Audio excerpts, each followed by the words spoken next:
একটা পুরনো ভাঙাচোরা বাড়ি ছিল গ্রামের এক প্রান্তে। সূর্য ডোবার পর কেউই সেখানে যেতে চাইত না, কারণ বলা হতো ওখানে এক নারীর আত্মা ঘুরে বেড়ায়।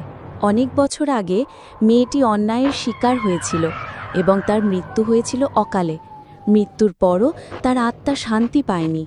মাঝরাতের জানলার ফাঁক দিয়ে সাদা শাড়ি পরা এক ছায়া দেখা যেত। কখনো শোনা যেত হাহাকার, কখনো শোনা যেত পায়ের শব্দ, অথচ কাউকে দেখা যেত না।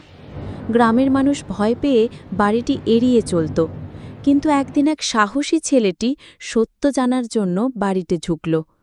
ভিতরে গিয়ে সে দেখল পুরনো দেওয়ালে মেয়েটির রক্ত দিয়ে লেখা, "আমার ন্যায় চাই।"